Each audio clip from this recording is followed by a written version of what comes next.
আসসালামু আলাইকুম ওয়া রাহমাতুল্লাহি ওয়া বারাকাতুহু। অসংখ্য ভাই বোন আছেন যারা রুকিয়া করছেন, কিন্তু প্রতিনিয়ত রুকিয়া করার পরেও সুস্থ হচ্ছেন না। দেখা যাচ্ছে আপনারা কিছুটা সুস্থ হচ্ছেন, পুনরায় আবার অসুস্থ হয়ে যাচ্ছেন। উদাহরণস্বরূপ, আপনি রিজিকের প্রবলেম ফেস করছেন, আপনি অসুস্থতার প্রবলেম ফেস করছেন, পাশাপাশি বিচ্ছেদের জাদুতে আক্রান্ত, এমন অসংখ্য প্রবলেম নিয়ে আপনি রুকিয়া করছেন। দেখা যায় রিজিকের রুকিয়া করছেন, মোটামুটি প্রবলেমটা কমে আসে, আবার শুরু হয়। আবার আপনি অসুস্থতার রুকিয়া করছেন, প্রবলেমটা একটু কমে আসে, আবার আপনার বিচ্ছেদের জাদুটা শুরু হয়। মানে নানানমুখী প্রবলেমটা আপনি প্রতিনিয়ত ফেস করছেন।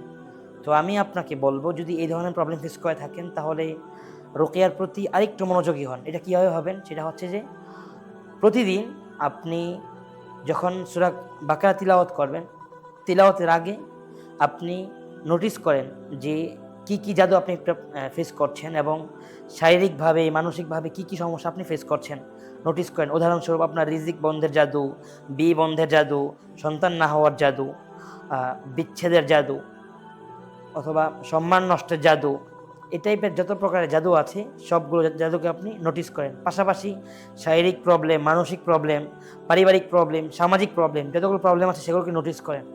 তারপর আপনি যে কাজটা করবেন সেটা হচ্ছে যে প্রতিদিন ফজরের পরে অথবা যে কোনো একটি সময় আপনি কোরআনে কারিমকে সামনে নিয়ে বসুন এবং আল্লাহ তাআলাকে বলুন যে, আয় আল্লাহ, আপনি আমাকে এই সমস্ত জাদুর প্রবলেম, বদনজরের প্রবলেম এবং জিন্নাতের প্রবলেম সহ সব ধরনের স্পিরিচুয়ালি প্রবলেম থেকে আপনি আমাকে হেফাজত করেন।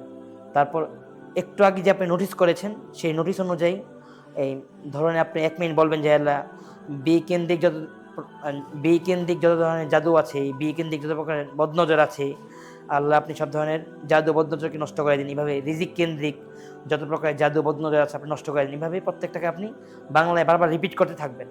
তারপর রিপিট করে আপনি আপনার পাশে একটা পানির বোতল রাখবেন, ওই বোতলের মধ্যে ফু দিবেন। তারপর সূরা বাকারা থেকে যতটুকু পারেন আপনি তিলাওয়াত করবেন ইনশাআল্লাহ। তিলাওয়াতের পর পুনরায় সেই পানির মধ্যে ফু দিবেন। সেই পানি আপনি খাবেন এবং সেই পানি দিয়ে আপনি গোসল করবেন। পাশাপাশি ৫ ওয়াক্ত নামাজের পর আপনি মোনাজাত ধরবেন। মোনাজাত ধরে আল্লাহকে বলবেন যে, আল্লাহ, যারা আমাকে জাদু করছে আপনি তাদেরকে হেদায়েত দান করেন, অন্যথায় তাদের সমূল একদম সবগুলোকে, যারা জাদু করছে এবং যারা সরাসরি জাদুকরদের কাছে যাচ্ছে, অর্থাৎ যারা হিংসুক এবং যারা তান্ত্রিক, আল্লাহ, আপনি সবাইকে ধ্বংস করে দিন। এভাবে নিয়ত করে করে দোয়া করেন, ইনশাআল্লাহ খুব শীঘ্রই আপনি সুস্থ হয়ে যাবেন এবং নতুন করে জাদু রিনিউ হবে না।